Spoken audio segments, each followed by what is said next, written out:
Bonjour mes petits, j'espère que vous allez bien.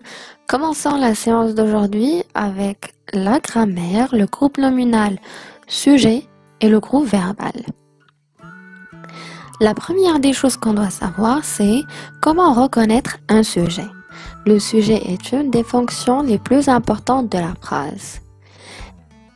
Il impose au verbe sa personne et son nombre. Et on ne doit pas oublier que le verbe s'accorde toujours avec le sujet. Pour cela, regardons une petite vidéo comment reconnaître un sujet et quel est son rôle. Images magiques. Qui veut de belles images magiques? Tous les sujets, toutes les tailles. Bonjour jeune homme. Dites-moi, je n'ai pas vu mon petit-fils Mourad aujourd'hui. Vous ne savez pas par hasard ce qu'il peut bien faire? Pas du tout, mais on peut essayer de le deviner. Oh, le voilà! Et sa copine Lola aussi. Mais c'est Crobus, le chien de Monsieur Latuile. Qu'est-ce qu'il amène par ici?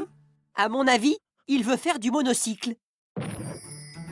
Il peut aussi peindre le chat du voisin. Mais enfin, qu'est-ce que vous racontez? À mon avis, c'est plutôt Lola qui peint le chat du voisin. Mais, et Mourad? Il enterre son os, bien sûr. Allons, c'est plutôt Crobus qui enterre un os. Et c'est Mourad qui fait du monocycle. Enfin, comme on l'a vu, Lola peint le chat du voisin. Ah, le sujet et le verbe sont deux éléments essentiels de la phrase. Qui enterre un os? C'est Crobus. Crobus est donc bien le sujet de la phrase. Mais on aurait pu dire aussi Crobus, le petit bulldog, ou Crobus, le petit bulldog de Monsieur Latuile enterre un os. C'est un groupe nominal sujet placé devant le verbe. Tous les mots entre c'est et qui forment le groupe sujet. Bien, mais si je dis Crobus et Mourad enterrent un os? Ce sont Crobus et Mourad qui enterrent un os. Le verbe change car le groupe nominal sujet commande l'accord du verbe. Et là, qui va tomber? Donc la deuxième des choses qu'on doit savoir, c'est comment reconnaître un verbe. On appelle verbe les mots qui expriment qu'une personne ou une chose existe et dans tel ou tel état fait telle ou telle action. Pour identifier les verbes conjugués dans une phrase, c'est grâce à leur terminaison spécifique ou bien à leur sens. N'oublie pas que les verbes indiquent une action ou un état. Dernièrement, le verbe, c'est l'unique mot qui change si le temps change. Pour le repérer facilement, je peux donc modifier le temps au passé, au présent ou bien au futur. Et pour cela, je vous laisse encore avec une petite vidéo comment reconnaître un verbe et ses fonctions. Donc, qu'est-ce que tu vas encore nous sortir de ton chapeau? Des mots? Un verbe, par exemple. Ce n'est pas un verbe, c'est un micro. Tu n'es pas doué. Oh, pas doué. Tu vas voir. Waouh! C'est toujours pas un verbe, mais c'est Mike, la superstar. Je l'adore. Et que fait un chanteur? Il chante. Il danse. Et maintenant, il salue. Bravo! Finalement, tu es un bon magicien. Ce sont tous des verbes. Le verbe joue un rôle important dans la phrase. Il indique ce que fait une personne, un animal ou une chose. Là, il ne se passe rien.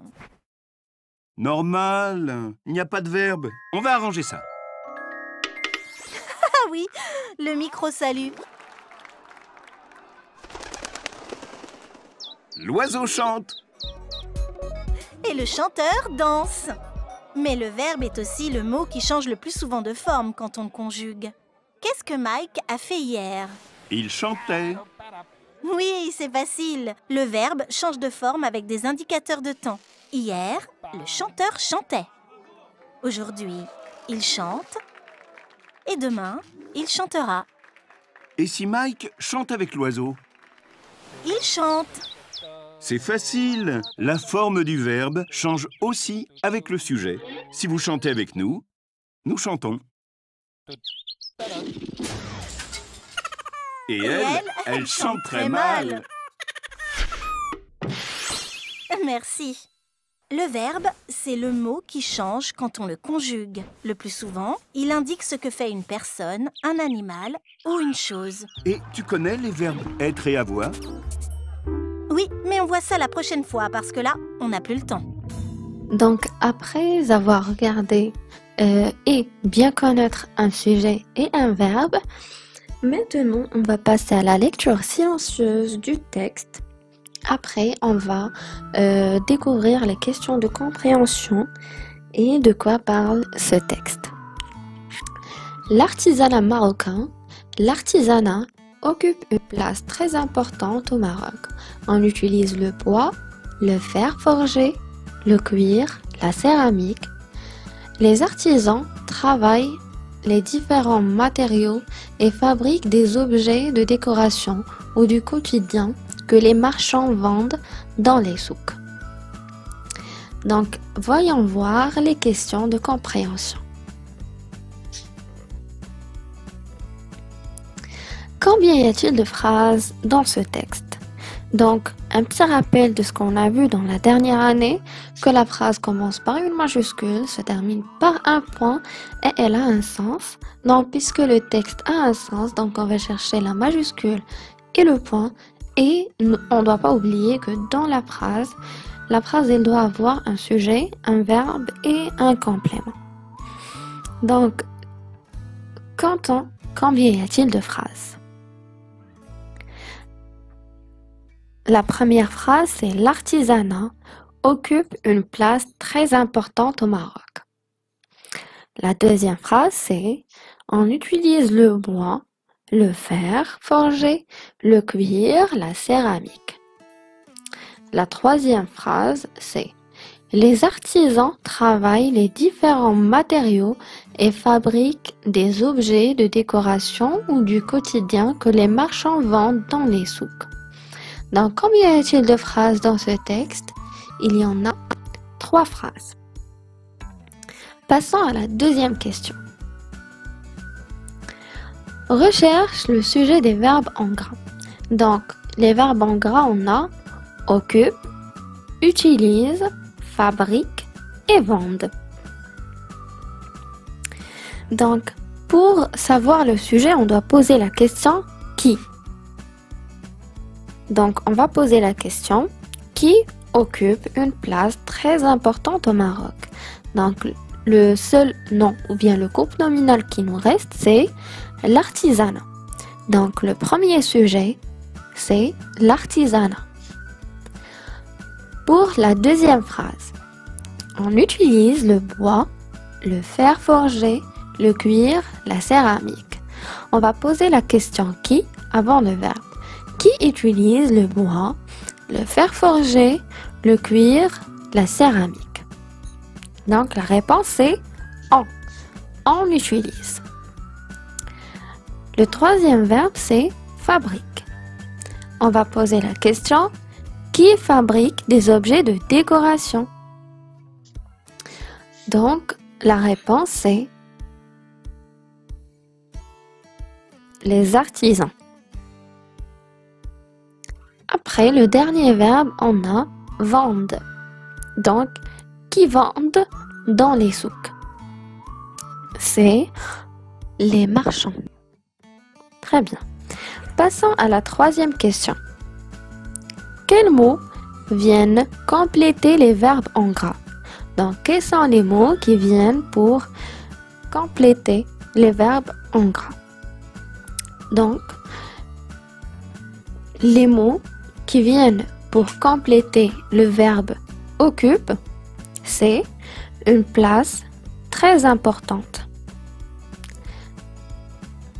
Les mots qui viennent pour compléter le verbe utilise, c'est le bois, le fer forgé, le cuir, la céramique. Et les mots qui viennent pour compléter le verbe fabrique, c'est des objets de décoration ou du quotidien.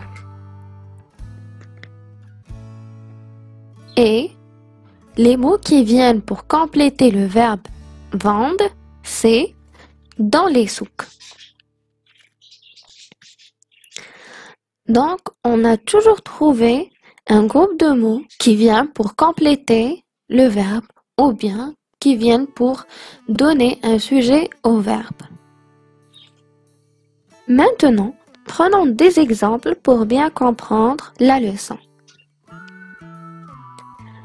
Donc, pour vous donner une idée, on va encadrer le verbe en rouge et on va souligner le sujet. Prenons la première phrase. La grande tour de la mosquée s'appelle le minaret. Donc, où est le verbe dans cette phrase? Le verbe c'est s'appelle. Et le sujet c'est la grande tour de la mosquée. Maintenant, prenons la deuxième phrase. Tu verras des palais tout droit sortis de contes merveilleux. Le verbe ici c'est verra. Et le sujet c'est tu. Maintenant, prenons la troisième phrase. Marrakech est une ville très touristique. Le verbe ici c'est est. Et le sujet c'est Marrakech. Prenons la quatrième phrase. Il est arrivé à Rabat pour les vacances.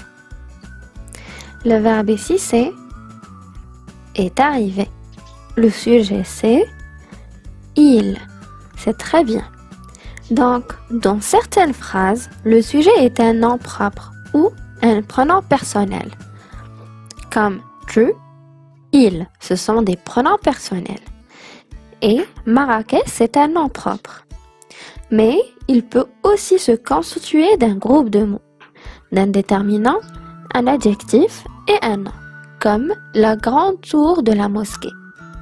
On l'appelle alors un groupe nominal sujet.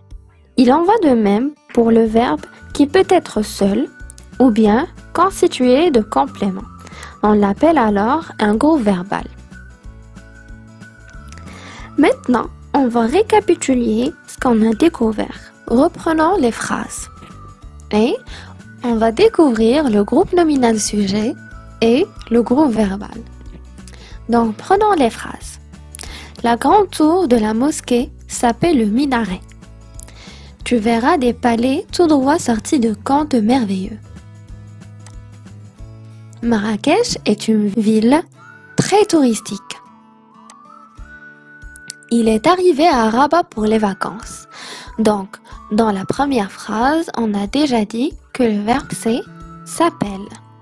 Le sujet ou bien le groupe nominal sujet, c'est la grande tour de la mosquée. Bien sûr, le groupe verbal c'est s'appelle le minaret. Tu verras des palais tout droit sortis de contes merveilleux. Ici, on a déjà dit que le verbe c'est verra. Et le sujet c'est tu. Donc ici, on a le sujet sous forme d'un pronom personnel. Pour le groupe verbal, c'est verra des palais tout droit sortis de contes merveilleux. Pour la troisième phrase, Marrakech est une ville très touristique. Ici, le verbe c'est est et le sujet c'est Marrakech. Le sujet ici, c'est sous forme d'un nom propre. Marrakech, c'est un nom propre. Bien sûr, le groupe verbal dans cette phrase, c'est est une ville très touristique. Prenons la dernière phrase. Il est arrivé à Rabat pour les vacances. Le verbe ici, c'est est arrivé. Le sujet, c'est il. Il, c'est un pronom personnel. Donc, on a le sujet sous forme d'un pronom personnel. Donc, le groupe verbal, c'est est arrivé à Rabat pour les vacances. Maintenant, passons à ce qu'on a appris dans une phrase. On distingue le groupe sujet et le groupe verbal. Le groupe sujet indique qui fait l'action en posant la question qui est-ce qui ou qu'est-ce qui. Le plus souvent, ce groupe sujet est composé d'un nom, d'un groupe nominal ou d'un pronom. Le groupe verbal est le mot ou le groupe de mots qui indique l'action, ce que fait le sujet ou l'état. Le groupe verbal peut être constitué d'un verbe seul ou d'un verbe plus un complément du verbe. Par exemple, l'artisan travaille. Le groupe verbal, c'est travaille. L'artisan travaille le bois. Le groupe verbal ici, c'est travaille le bois. Les marchands vendent les objets dans les souks. Le groupe verbal ici, c'est vendent les objets dans les souks. J'espère que la leçon d'aujourd'hui vous a plu et que vous l'avez bien compris. Je vous dis merci et à la séance prochaine.